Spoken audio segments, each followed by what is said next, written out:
Okay guys, so I know I'm really late on this, but massive thank you to Puppet Combo for tweeting out my last video on them, and commenting on that video. That really just, really gave me hope in what I'm doing here, and also gave me an immense boost in views and subscribers too, so, to the point where I actually have enough to look at my analytics.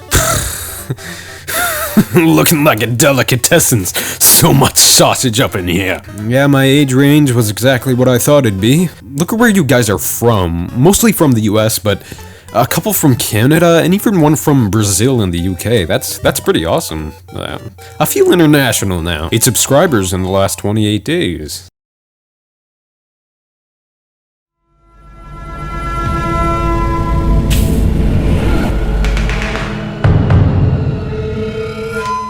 If you happen to dabble in the horror genre, be it video games, movies, TV, etc., you may come across some people voicing the criticism that jump scares are an easy and cheap way to scare an audience. On one level or another, I can kind of empathize with this sentiment in a way, as like a lot of people, I don't think any creative mind looking to horrify their audience should make use of a really dull, unimaginative, and disappointingly easy tactic that's constantly been overused to the point where it's a joke because of how much it's a trope. Any consumer looking for a quality scare that has something new to it is going to be dissatisfied and or numb to getting a jump scare at any part of the experience, and I absolutely understand that originality and inventive ideas nobody has even thought of before is what keeps people on the edge of their seats and shitting bricks, because most of the time, and in any form of horror, it's what we don't expect that shocks us. An eerie shadow cast dimly in a lit room, finding out what you're holding wasn't someone else's hand. Whose hand was I holding? The mere mystery of what you're looking at, or once people find out how much is actually in their stimulus check. Although a more psychological approach that really digs into your psyche and gets you frantically thinking is a type of horror I absolutely get behind any day and wish more horror in the 21st century would return to, I disagree that the notion that jump scares in general aren't good horror and shouldn't be a method used in media today.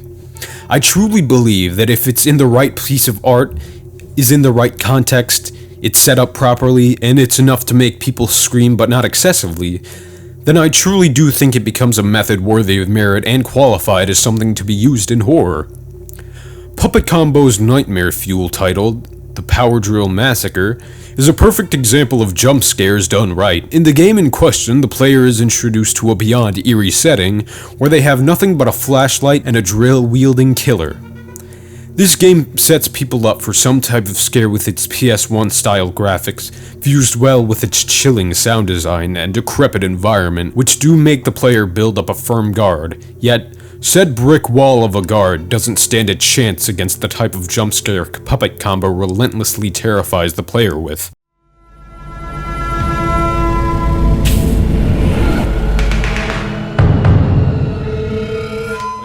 Like a lot of good jokes, many good jump scares have a setup and a well carried out execution made to scare whoever's paying attention as much as possible. You'd think a piece of horror would want to ease someone's nerves when they're experiencing something, but Puppet Combo takes their own approach in creeping the player out and letting their nerves tense so much to where they'll be against one of Puppet Combo's jump scares.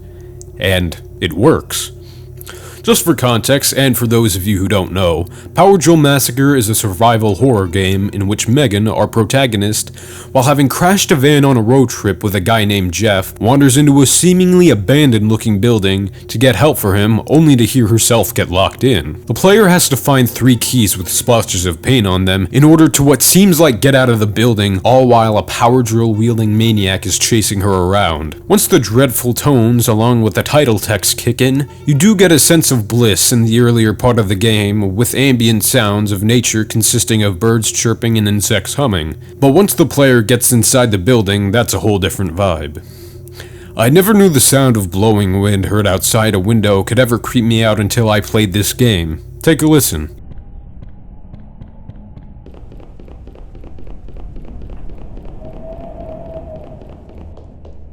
This facility that looks like it hasn't been used since politicians were honest i.e. never, can really shake anyone to the core simply because of the mere sound in it. About every 10 seconds or so, it sounds like something is falling, or falling apart, and the howl of the night wind doesn't help you, as you could swear something is wandering around there with you. Maybe even following you.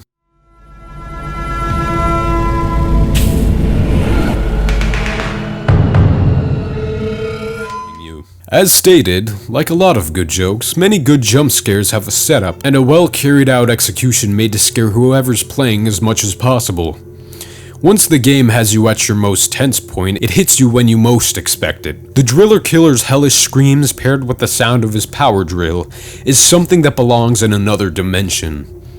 And it works perfectly. You see, I think Puppet Combo wants to deliver the maximum amount of fear they can to you as possible. Scaring you when you're on edge the most is going to add on to that fear exponentially.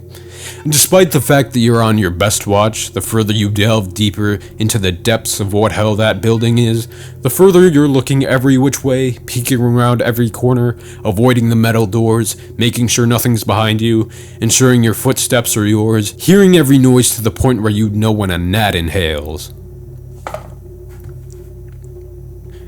But it's all in the game's master plan to use your own sense of alertness against you, as the constantly increasing sense of fear you've built up throughout playing the game will aid the jump scare once it works against you, and no amount of it can prepare you for what the driller killer has in store, and any sense of power you felt you had will disintegrate once you feel that sudden scare.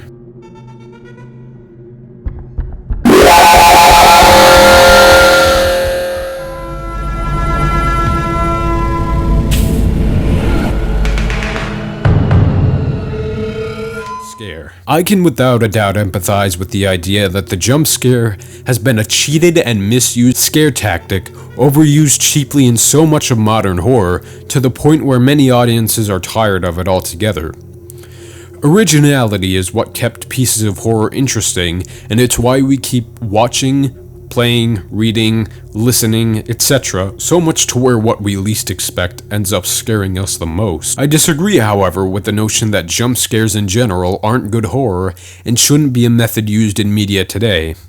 I think that if it's in the right piece of art, is in the right context, is set up properly, and it's enough to make people scream, but not excessively, then I truly do think it becomes a method worthy of merit.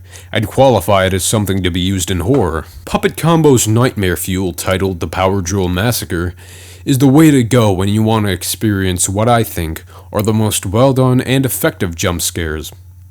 The Power Drill Massacre features jump scares done right.